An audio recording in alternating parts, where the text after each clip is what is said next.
considérés comme des droits acquis, mais c'est à nous d'être vigilants, de continuer, et vous m'expliquerez, et vous m'excuserez plutôt de recourir à un proverbe de chez moi qui dit que tant qu'il y a les poux dans la tête, il y aura toujours du sang sur les ongles, en quelque sorte. Donc, tant que continuera cette dictature, nous avons l'obligation de lutter, de continuer de lutter.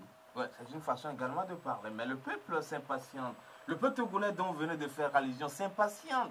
Le peuple veut manger à sa faim. Le peuple veut plus de démocratie. Vous pensez que vos belles paroles, pensez-vous que vos marches vont changer la situation que nous vivons aujourd'hui? Nos marches ne peuvent rien changer, mais les marches du peuple togolais peuvent tout changer. En réalité, c'est ça la différence. La marche de tous les Togolais peut tout changer. Et vous avez parlé des gens et par qui nous sommes gazés. Nous sommes persuadés qu'ils finiront également par comprendre la situation exacte. Et ces gaz lacrymogènes, ce sont les contribuables togolais. Et ceux par qui cela se fait, ce sont des citoyens togolais. Et il suffit de faire des comparaisons par rapport à d'autres pays. Vous verrez en Égypte actuellement, toute cette manifestation, ce monde fou qui est sorti dans les rues. Pourquoi ça n'est pas possible chez nous? C'est une question de temps. Ne dites pas que ce n'est pas possible. Combien de temps, professeur? Ça fait plus de 20 ans que l'opposition togolaise court derrière la tenance. Il y a eu de la trahison dans votre camp, monsieur le professeur. Il est préférable de dire que le peuple togolais plutôt. Parce que ne situez pas d'un côté l'opposition et de l'autre côté le peuple. Parce que la lutte que nous menons, la lutte qui est en train d'être menée, est une lutte citoyenne. Ce n'est pas une lutte strictement politique, c'est une lutte citoyenne. Ce qui explique ou justifie d'ailleurs que des associations et des organisations de la société civile viennent avec les partis politiques rester ensemble pour mener cette lutte. Vous avez dit que dans les rangs de l'opposition, il y a eu des trahisons. Je ne veux pas prendre position sur ces éléments. Ce que je voudrais simplement vous dire, c'est que les hommes peuvent peut-être changer, mais la pertinence des idées demeure. Et pour cette raison, moi, j'ai toujours dit, et nous l'avons toujours dit dans notre parti, il ne faut jamais suivre une personne, il vaut mieux s'accrocher aux valeurs. Et si des personnes venaient à trahir leurs valeurs, laissez-les partir et continuer à défendre les valeurs sans lesquelles le Togo ne peut pas sortir de sa situation. Et ces valeurs de liberté, ces valeurs de transparence dans la gestion du bien public, nous pensons que ce sont des choses sur lesquelles nous ne serons jamais transigés. Nous continuerons la lutte. Si ce n'est par nous, ceux qui prendront la relève permettront de mettre fin à cette dictature. Et je crois que je vous invite, j'invite tous les auditeurs et je réaffirme, si tous les Togolais, ne serait-ce que 20% des Togolais, prennent conscience de leur pouvoir, en réalité, le problème c'est que les citoyens ne prennent pas conscience de leur capacité. Isolément, nous ne sommes rien. Mais ensemble, nous pouvons tout. Et si les Togolais se rendent compte donc que la masse ou la rue peut tout changer, si nous décidons à le faire, vous verrez qu'en un clin d'œil, tout peut changer. Ouais, professeur Oulou, imaginons que vous organisez une manifestation dont le point de vue sera certainement décompte et que les gens doivent venir, comme le fait d'habitude, de plusieurs quartiers de Lomé. Et comment ces gens-là peuvent atteindre le lieu de la marche si, dès le départ, ces lieux sont quadrillés et que vous n'avez pas une autre solution d'inviter le peuple dont vous parlez à l'instant de vous rejoindre? Alors, dans ces conditions, comment ce peuple que vous appelez peut certainement venir vous soutenir dans vos actions? Vous avez vu dans des pays, bien dans certaines circonstances, et ce que nous appelons les forces de sécurité, à un moment donné, ce sont eux, par eux peut-être que la population, le peuple est réprimé. Il arrive un moment donné où ils prennent conscience de la situation. Vous savez, vous avez pu penser que les choses ne bougent pas. Cette semaine, que nous venons depuis la semaine passée, des institutions sont en train de prendre position.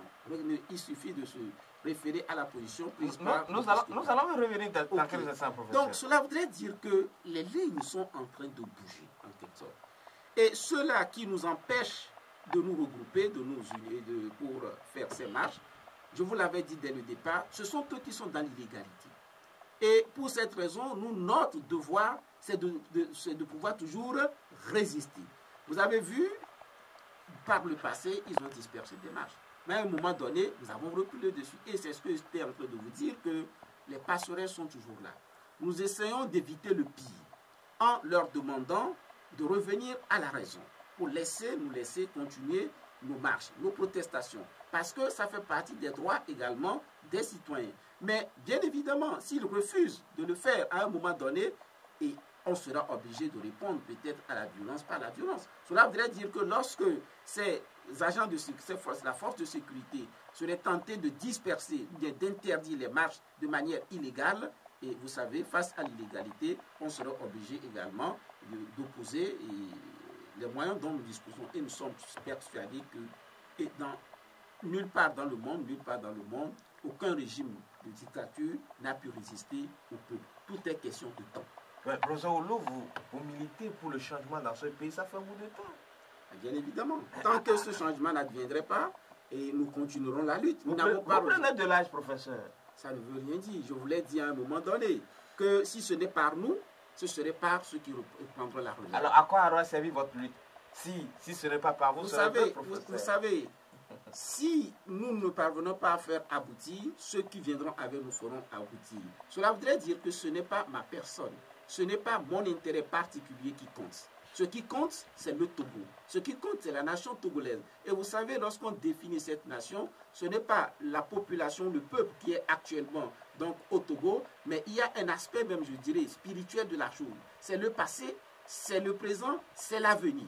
Et donc, il faut continuer et se dire, ne pas se dire peut-être qu'est-ce que je gagne personnellement dans cette lutte. Et je suis persuadé que si nous ne parvenons pas à faire aboutir, et là, ce n'est qu'une simple hypothèse, parce que ma conviction profonde, c'est que ce régime finira bientôt. Ou bien ils changent, ils acceptent les règles démocratiques, ou bien les mouvements les emporteront. Et donc, nos souhaits, c'est qu'ils reviennent à la raison. Et je vous le dis, mais même si ce n'est pas par nous, je crois que l'histoire retiendra la contribution que nous avons pu apporter.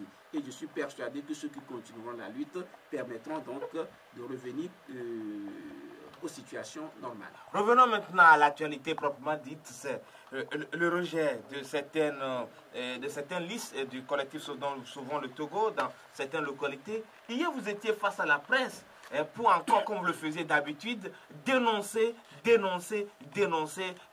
le pouvoir. Alors, professeur, qu'est-ce que vous dites hier aux journalistes par rapport à votre déclaration linéaire, par rapport à tout ce qui s'est passé? Nous avons démontré hier, donc, sur un plan strictement juridique, qu'une fois encore, la Cour constitutionnelle togolaise s'est montrée en deçà donc, de ce qu'on peut attendre d'une Cour. Elle a baigné entièrement dans l'illégalité, pour plusieurs raisons.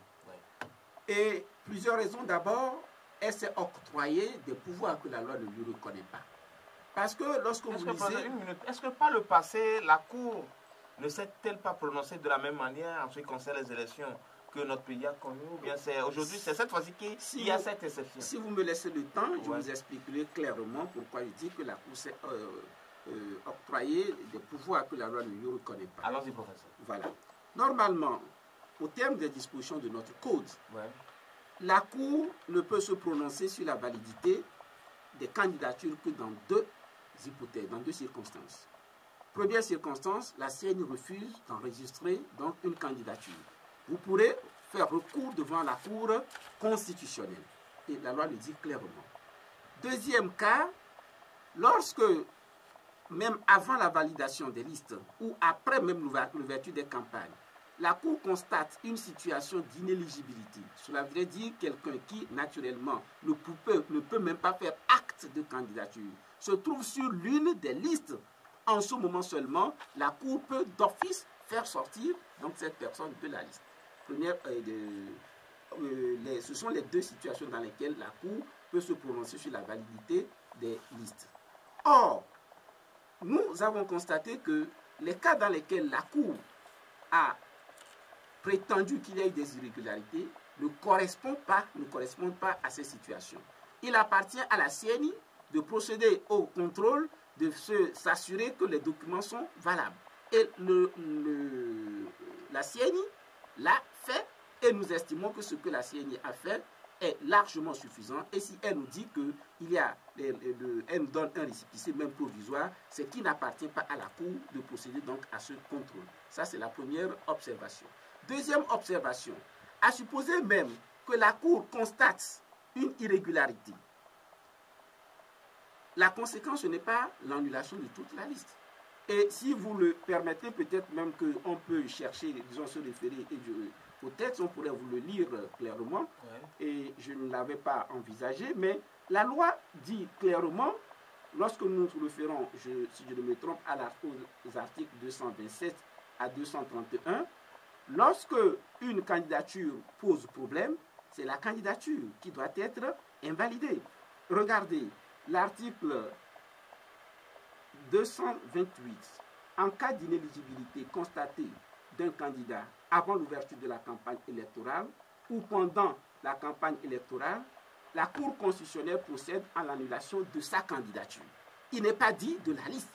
Procède à l'annulation de sa candidature. Et revenons à l'article 231. Je vous le lis.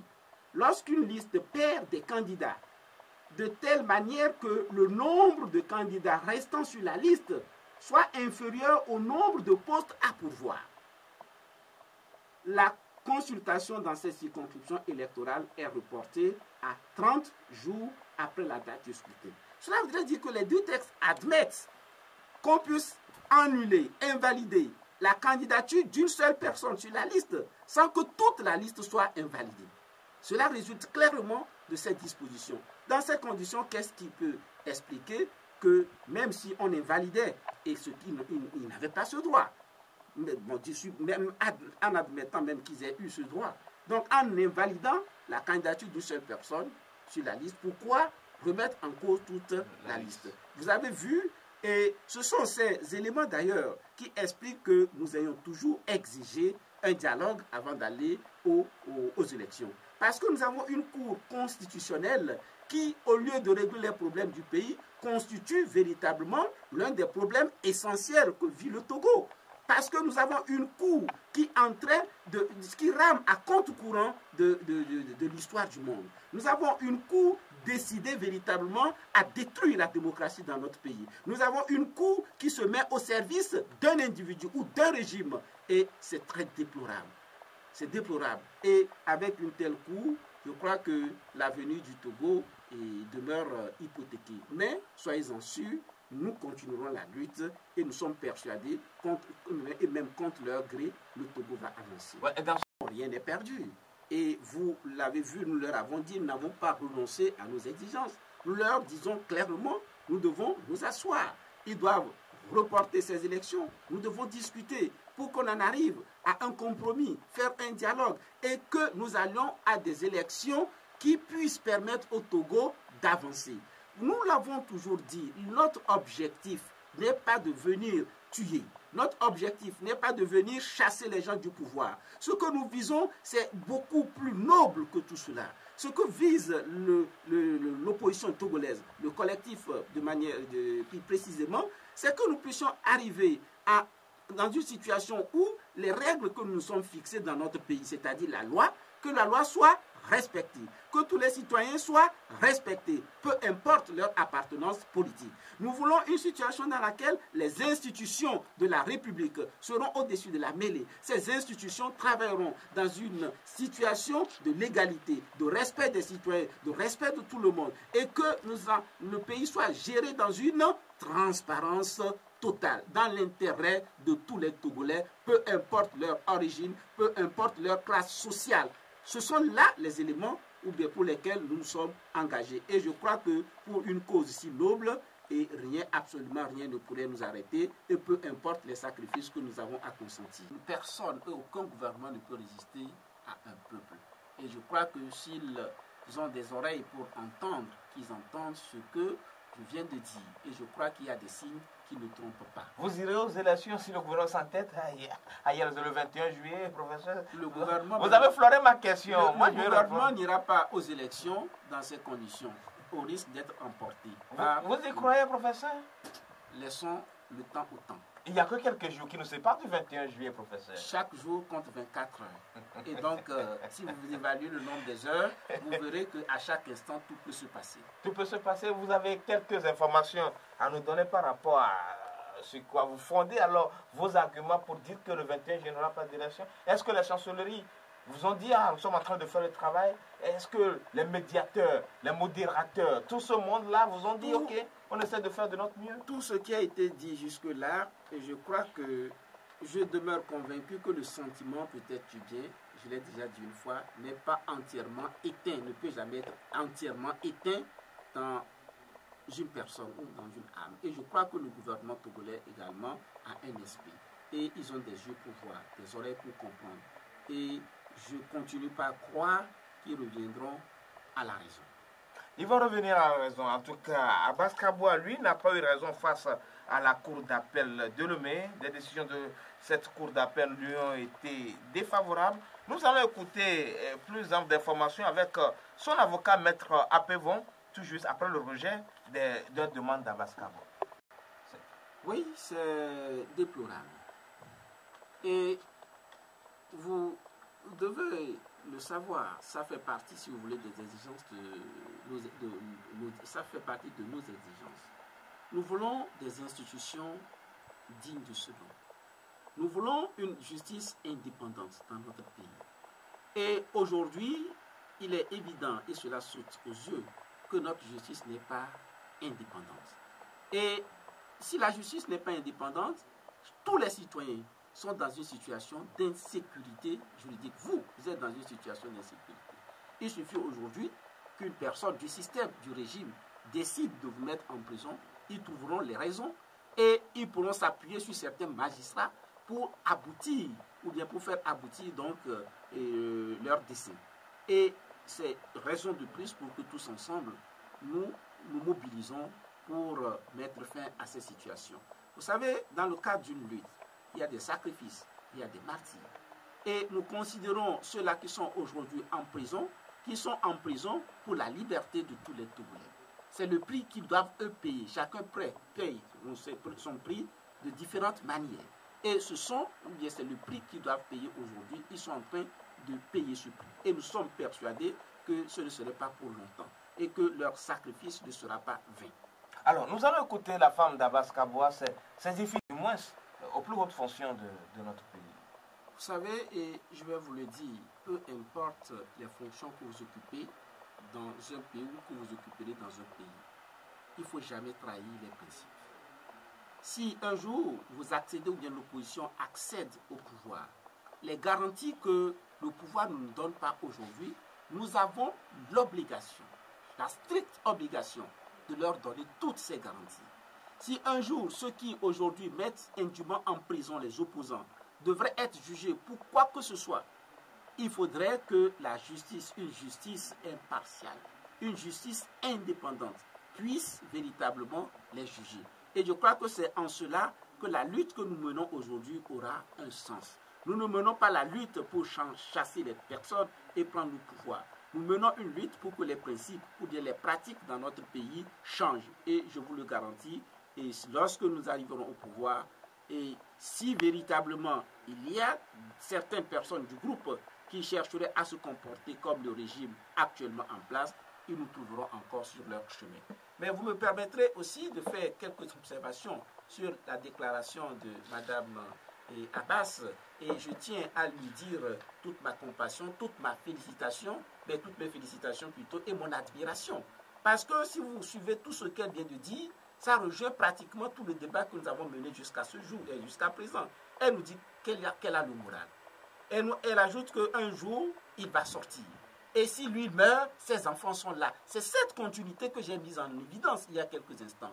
En vous disant que si la lutte n'aboutit pas par nous, d'autres viendront donc poursuivre cette lutte pour que les raisons pour lesquelles certains se sont sacrifiés, que la finalité poursuivie, les objectifs poursuivis puissent être atteints. Et il a dit un jour, il y aura une justice dans ce pays.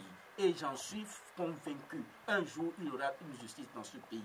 Et nous apprendrons à ces dictateurs comment véritablement il faut agir lorsqu'on gouverne un pays. Et c'est pour cela que nous leur souhaitons longue vie, bonne santé, pour qu'ils puissent voir comment un pays devrait être géré. Ouais, professeur, est-ce que aujourd'hui, vos ennemis, c'est le parti FPT Wini ou bien c'est l'UFC? Écoutez, disons tout d'abord que nous n'avons pas d'ennemis. En tout cas, moi, dans ma conception, nous n'avons pas d'ennemis. Mais vous avez des adversaires politiques. Nous avons des adversaires politiques et nous avons aussi la conviction, bien plutôt, que plusieurs se sont égarés ou qui sont dans l'ignorance parce qu'ils ne maîtrisent pas certaines règles. Et notre devoir, c'est de les éclairer. Et pour nous, nos adversaires, je ne peux pas dire que c'est uni, je ne peux pas dire que c'est l'UFC, je ne peux désigner personne. Notre adversaire ou nos adversaires, ce sont ceux-là qui sont contre la démocratie dans notre pays. Ce sont ceux-là qui bafouent les principes démocratiques. Ce sont ceux-là qui ne respectent pas la loi. Ce sont ceux-là que nous devons combattre. Et face à eux, il n'y a point de tolérance possible. Et je crois que ce n'est pas leur personne qui est en jeu, mais c'est leur manière de faire. Et ces manières de faire doivent être combattues. Même si ce sont les gens de nos familles, même si c'est mon fils ou mon père qui véritablement décide de ne pas respecter la loi, décide de bafouer les principes démocratiques, bien évidemment, c'est un devoir sacré pour moi de le combattre. Alors, professeur, pratiquement, vous avez essayé de dire l'essentiel, ça se résume seulement qu'aux paroles. Concrètement, qu'est-ce qu'il faut faire? Mais vous pensez que sortir, protester, on vous met en prison et vous continuez, vous réclamez le dialogue, vous manifestez, ce ne sont pas des paroles. Et vous pensez que si cela n'avait pas d'effet, ce gouvernement n'aurait pas depuis longtemps organisé les élections dans des conditions d'absence de transparence totale. Mais le gouvernement n'est pas totalement insensible à ce que nous faisons. Et bon gré mal gré, le gouvernement sent quand même qu'il y a quelque chose. Et c'est justement pour cette raison que nous devons intensifier davantage nos actions. Et c'est pour cela que nous demandons à ceux qui ne sont pas encore mobilisés de se mobiliser davantage. Et que ça se fasse sur l'ensemble du territoire. Qu'on se mobilise, qu'on jette les gens en prison, qu'on se mobilise, qu'on bastonne les gens. Peu importe, ça m'étonnerait qu'il y ait suffisamment de place à 2 millions, 3 millions, 4 millions, 5 millions de Togolais dans les prisons du Togo. Si tous nous nous mobilisons, ce régime va partir. Aujourd'hui, si Abbas Kabou est en prison, c'est grâce, pas la faute de ce jeune, Mohamed Loum, qui également a été arrêté dans cette histoire d'incendie des marchés du Togo. Hier également, lui aussi, il avait fait appel de ses propres libérations provisoires. Mais son appel également a été rejeté. Mohamed Loum, professeur. Écoutez, il a pu, pendant un moment donné, peut-être céder à leur manœuvre, à leur violence. Parce que si vous regardez, vous suivez bien les événements, et Loum n'a commencé à remettre sa version en cause, ce qu'il avait déclaré initialement, que lorsqu'il était devant le juge d'instruction. La première fois qu'il a véritablement retrouvé sa liberté. Parce que toutes les déclarations qu'il avait précédemment faites, il les a faites alors qu'il était entre les mains de la gendarmerie.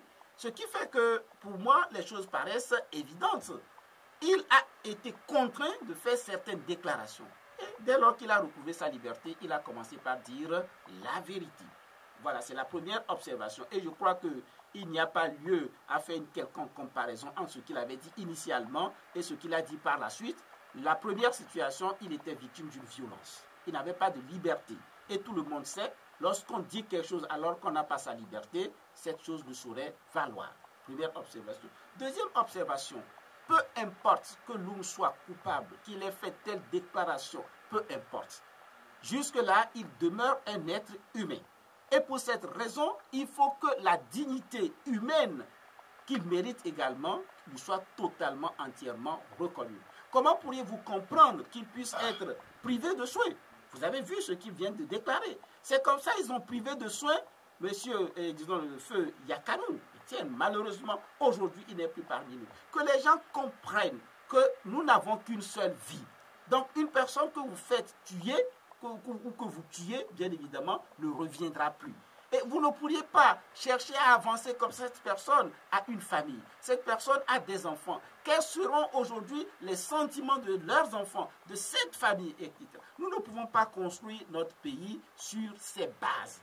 Et il faut que les gens réfléchissent. Lorsqu'ils entrent chez eux le soir, avant de dormir, qu'ils se posent des questions, qu'ils fassent des bilans. Qu'est-ce qu'ils gagnent dans tout cela si ce n'est que l'argent? Et Loum le dit, je ne peux pas échanger la vie donc des citoyens contre l'argent. Et j'ai eu à le dire, rien ne se perd, rien ne se crée, tout se transforme. Et vous savez, Dieu qui est au-dessus de toutes choses, il voit tout. Et ce n'est qu'une question de temps. Il ne faudrait pas assimiler la patience de Dieu à une incapacité de Dieu. Dieu peut frapper à tout moment quand il veut, comme il veut, mais il laisse à chacun le temps de se repentir. Et que ce temps qu'il accorde à chacun d'entre nous ne soit pas considéré comme une marque de faiblesse ou une indifférence du Seigneur. Mais pourquoi dans d'autres pays les gens se repentent, mais pourquoi pas chez nous les gens n'ont pas cet esprit de se repentir, professeur? Mais écoutez, moi je demeure convaincu que où ils le font, où ils seront emportés. Et je souhaite simplement que Dieu nous prête encore vie pour quelque temps et vous verrez ce qui va se passer.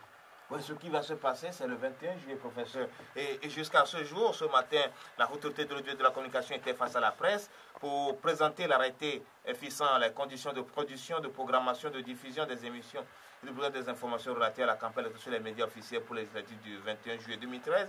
Et tout cela devait être enregistré pour ce qui concerne les radios et télévisions d'État. Alors, jusqu'à ce jour, vous ne voulez pas aller aux élections. Et si la dernière minute, vous devez y aller à ces élections, est-ce qu'il y aura des enregistrements pour le CST, des enregistrements qui doivent être diffusés pour parler de vos éventuels candidats? Écoutez, ce ne sont pas là nos préoccupations pour l'instant. Et nous avons dit, nous revendiquons un dialogue. Nous continuons, nous pensons que nous allons l'obtenir. Et vous l'avez vu, chacun joue son rôle à sa façon. Et la HAC est en train de jouer également son rôle.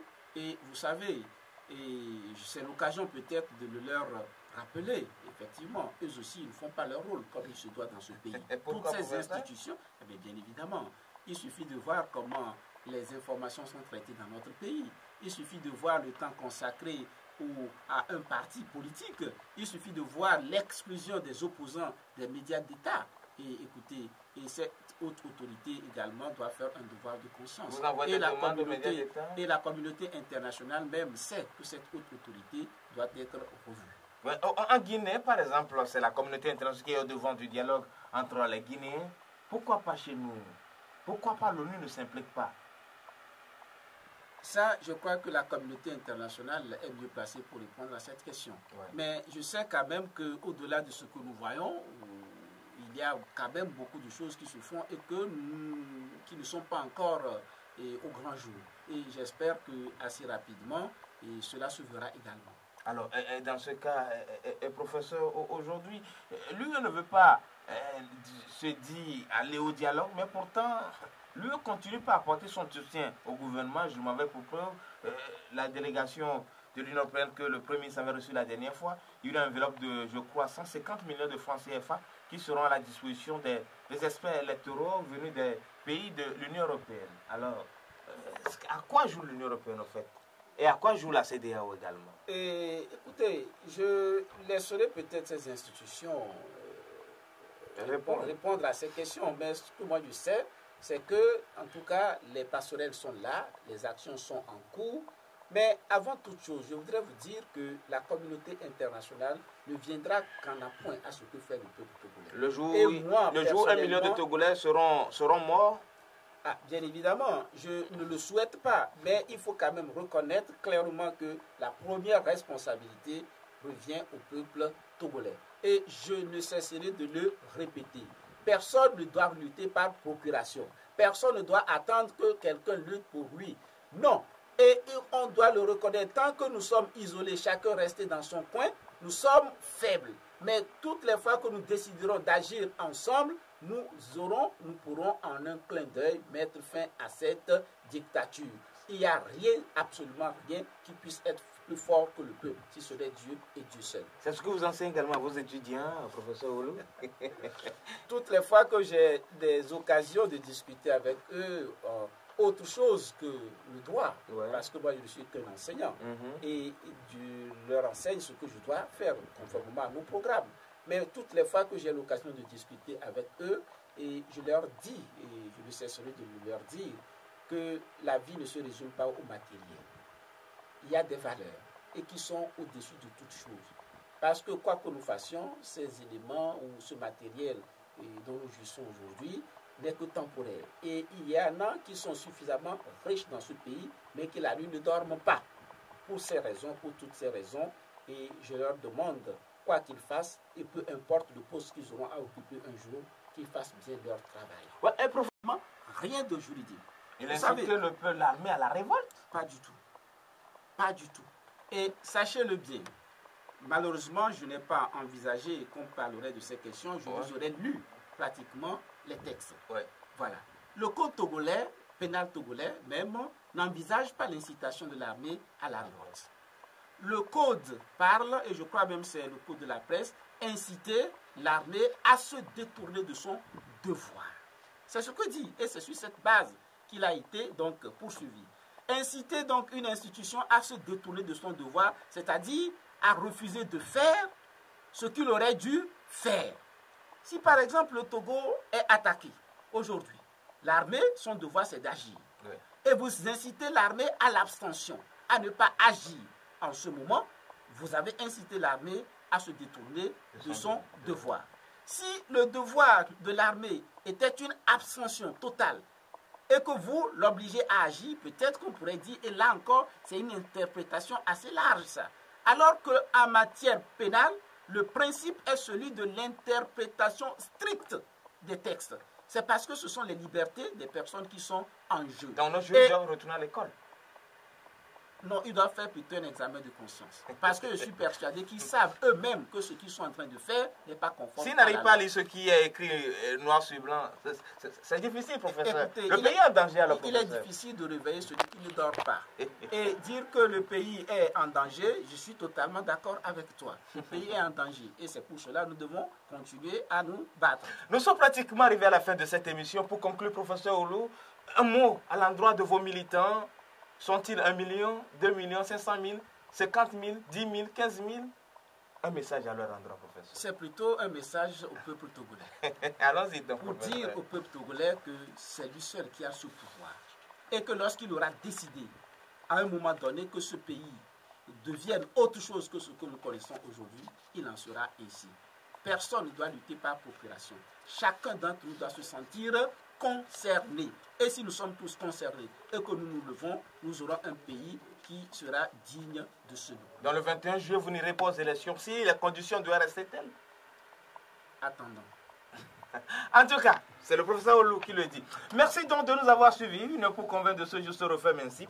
Comme invité, nous avons eu dans ce studio professeur Oulou Kombi. Il est le porte-parole du PSR et membre du collectif Sauvons le Togo. Il a essayé de jouer sa partition en ce qui concerne Une pour convaincre. Pas de sujet tabou.